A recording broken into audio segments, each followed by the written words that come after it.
Hello everyone and welcome back to the SteemTrail Gaming News. Today is the 20th of March 2018. My name is Kralizec and I will be your host for this evening. So today we got 3 stories for you guys, but interestingly enough, they're all about mobile games. And I do know that I tend to say that mobile games are somewhat casual. I don't really like them, to be honest. But these are pretty big news. So first we're going to talk about Black Eyed Peas developing a mobile AR game for some, to me, hidden reason. Well, I do know the reason. It's money as always, but still. Then we're going to take a look at the profits that have been made already by the Fortnite version for iOS. And last of all, we're going to talk about the fact that PUBG is now available on mobile.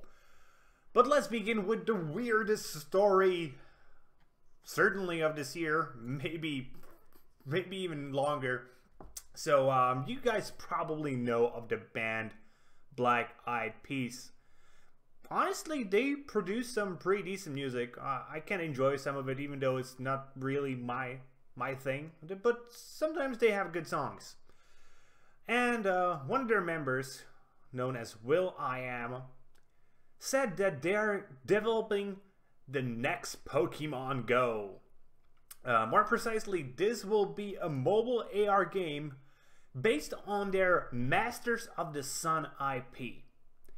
So if you don't know what Masters of the Sun is, it's a CD from Black Eyed Peas, but they decided to take it a step further. Not only is going to be getting a mobile AR game, apparently, it's also being published by Marvel as a comic book. I have a short synopsis of the plot so you can sort of get the feeling of what this exactly is. So, Masters of the Sun mixes LA gang culture, b-boyism, and Egyptology to tell the tale of a hip-hop group from East LA who must battle an ancient alien god who turns drug dealers and gangsters into zombies. If you guys don't know what b-boyism is, it's essentially breakdancing. Yeah. So this is super weird. This is just fucking insane.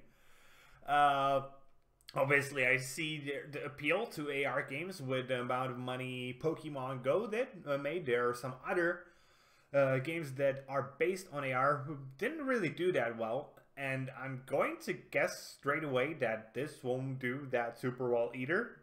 It will probably do decently because they will be able to market it to their fans, but it will certainly not be a global craze like Pokemon Go was.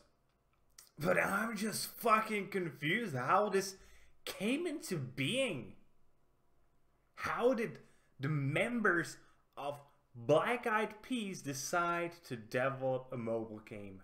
I can just imagine them, you know, like sitting there chilling, and they're like,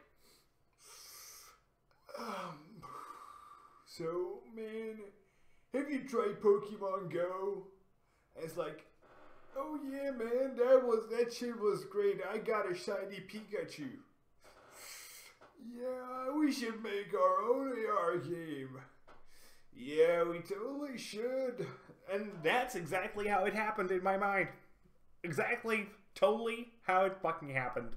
I swear to you, on my mother's grave. She's not dead, so it doesn't really matter.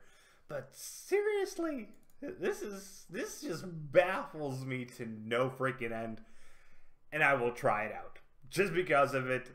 That I think it will be spectacularly awesome. Okay, let's move on from this. Let's move on to Fortnite. As many of you might know, Fortnite has been released for the iOS system with Android release coming somewhat soon. They were saying something later in 2018. I'm going to assume with the money they're making, they're going to want to get it out as soon as possible, as in just the first 4 days, they have made over 1.5 million freaking dollars in microtransactions. This is obviously an incredible business success for Epic. It makes me personally sad that players are willing to spend that much on microtransactions. Though in this particular case, I'm not that much bothered by it because it is a mobile game, it is a free-to-play game, and that is the way it is supposed to be monetized. Obviously, I cannot try it out. Well, not obviously. I just don't use Apple devices, so I cannot try it out. But once it comes to Android, I will try it out for like 20 minutes, I'm going to assume, because I just don't like playing games on mobile. Not complex games. And whether you like it or not, Fortnite is a somewhat complex game. But seriously, $1.5 million in 4 days. That's pretty insane. Obviously, it's not the same amount of money as Pokemon Go made, which made almost $5 million in the first 4 days, or even Clash Royale, which is the big mobile title. It's the literally only competitive game that I think is good on mobile at the moment. At least that's available for Android as well, which made $4.6 million in its first 4 days. So it's obviously not the biggest thing. I'm going to assume that's because of the fact what genre it is, and most people will prefer to play this genre on a bigger screen, not on their phones. But yeah, it's still a very nice chunk of money, and I'm just going to assume it's going to keep growing, especially if they keep the attention to detail the same way they have been keeping it with the PC, Xbox, and all other versions. Okay, and let's move on to the last piece of news for today, which is the fact that PUBG is now available on mobile for both iOS and Android devices. I already clicked the install button right before the show, as I want to try it out. Though, again, I don't think I'm going to have that much fun.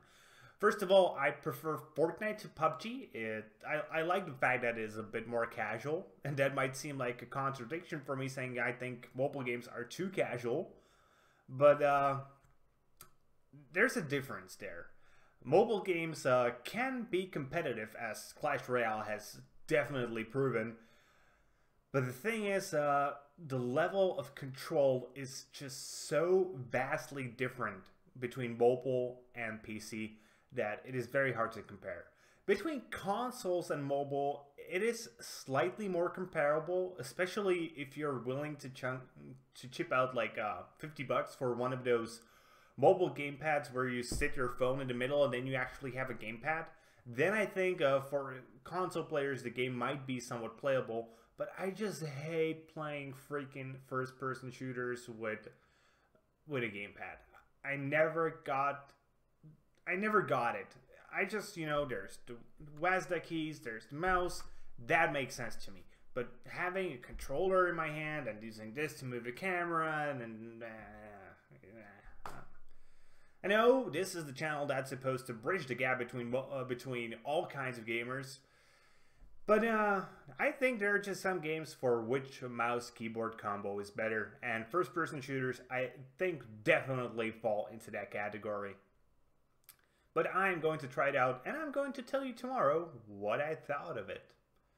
So with that being said, that's going to be it for today, guys. I hope you enjoyed today's show. If you did, please consider giving us a thumbs up here on YouTube and subscribing to the channel. If you are watching on Steam, maybe you want to give us an upvote and follow the blog. Be sure to leave a comment, because what the fuck do you think about a Black Eyed Peas game? I honestly want to know. I'm just confused to my ass. Also, be sure to tune in tomorrow for more gaming news, as we are a source of daily gaming news every single day. See you guys later with more gaming content.